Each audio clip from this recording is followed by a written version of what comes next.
வணக்கம் விவசாய சொந்த பந்தங்களே. எல்லாரும் எப்படி இருக்கீங்க? நல்லா இருக்கீங்களா? நான் ரொம்ப நல்லா இருக்கிறேன். இது வந்து பார்த்தீங்கன்னா, கிருஷ்ணகிரி மாவட்டத்தில வந்து ஒரு சோலார் வாட்டர் பம்ப் நம்ம இன்ஸ்டாலேஷன் பண்ணி குடுத்துருந்தோம். ஒரு பண்ணைக்குட்டையிலிருந்து ஒரு 1 1/2 கிலோமீட்டர் தூரத்துக்கு வந்து தண்ணி தள்ளுற மாரி தான் project. 5 HP solar water pump installation பண்ணி இது பண்ணி குடுத்து சக்சஸ்ஃபுல்லா ஓடிக்கிட்டு இருக்குது. கேஆர்பி டேம் பக்கத்தில இந்த இன்ஸ்டாலேஷன் பண்ணி குடுத்துருந்தோம்.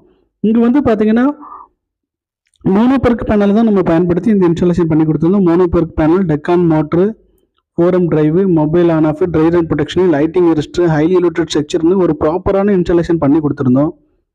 விவசாய இடங்கள்ல வந்து போர்வெல், கிணறு, குளம், குட்டைக்கு சோலார் வாட்டர் பம்ப் அமைக்கணும்னா கண்டிப்பா வீடியோல இவங்களை தொடர்பு கொள்ளுங்க. இவங்க வந்து தமிழ்நாடு முழுவதும் சோலார் வாட்டர் பம்ப் நல்ல முறையில் அமைச்சு கொடுத்துட்டு இருக்காங்க. இந்த வீடியோ உங்களுக்கு பிடிச்சிருக்கு அப்படின்னு நினைச்சீங்கன்னா கண்டிப்பா லைக் பண்ணி ஷேர் பண்ணுங்க. நீங்க ஆயில் மோட்டர் வச்சு இல்லாட்டா பூந்தோட்ட சர்வீஸ்ல விவசாயம் பார்த்துட்டு இருக்கீங்க அப்படின்னா, இல்ல சோலார் போடணும் அப்படின்னா கண்டிப்பா இவங்களை தொடர்பு கொள்ளுங்க. நல்ல முறையில் சோலார் வாட்டர் பம்ப் அமைச்சு கொடுத்துட்டு இருக்காங்க.